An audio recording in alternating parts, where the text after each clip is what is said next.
Good morning students, this is your computer class and I am your computer teacher. Today we will read chapter number 2 internet. बच्चों आज हम क्या read करेंगे? आज हम read करेंगे चैप्टर नंबर 2 इंटरनेट। ठीक है, चलिए तो रीड करने से पहले सभी बच्चे अपनी बुक्स ओपन कर लीजिए और मेरे साथ रीड करना स्टार्ट कीजिए। Okay, now we will start reading.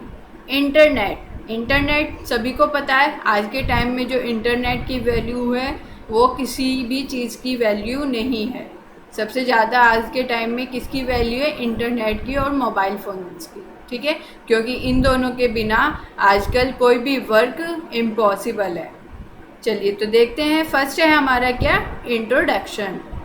The internet is a global network of billions of computer and other electronic devices.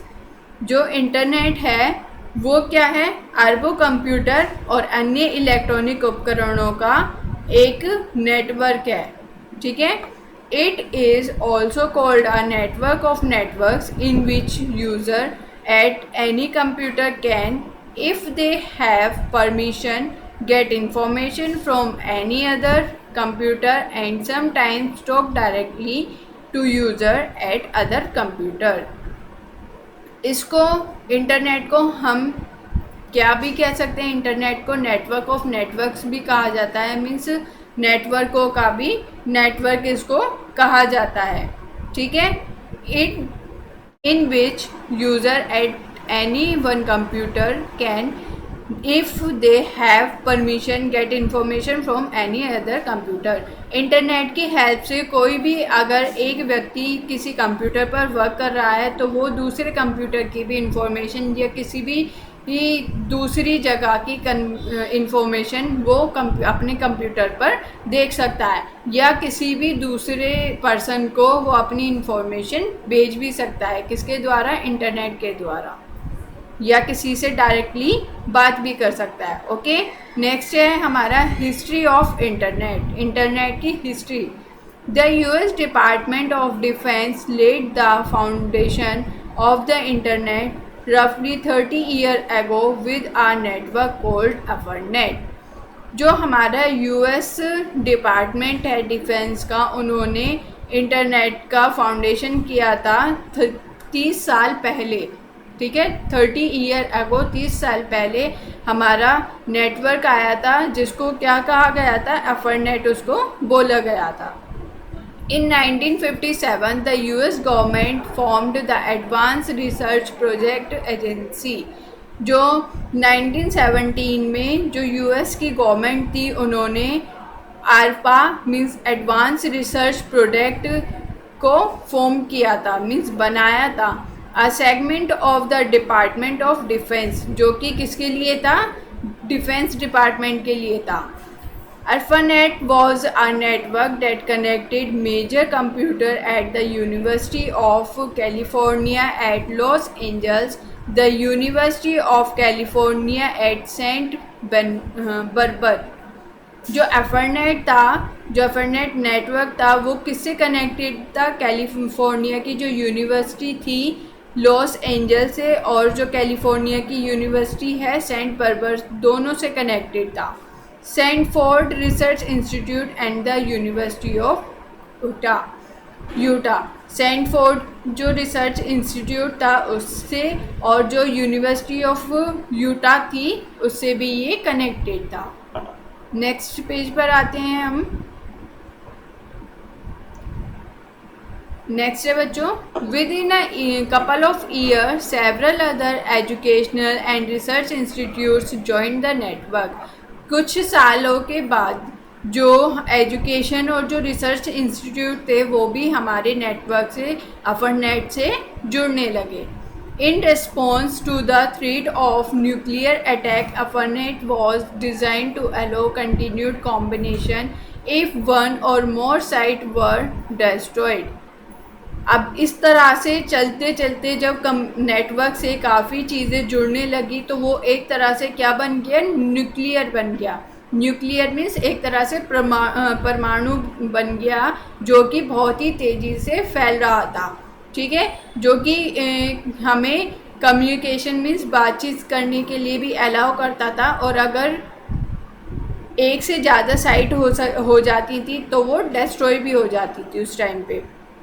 अब तो ये होता है हम एक टाइम में एक से ज़्यादा साइट्स को अपने मोबाइल फ़ोन में या अपने लैपटॉप में ओपन कर सकते हैं, लेकिन उस टाइम पर साइट केवल एक ही खुला करती थी।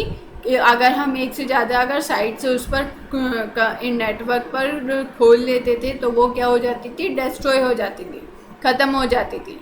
ARPANET served only computer professional, engineers and scientific who know their way around its complex working. ARPANET जो कि केवल किसके लिए था, प्रोफेशनल इंजीनियर्स के लिए, साइंटिस्ट के लिए,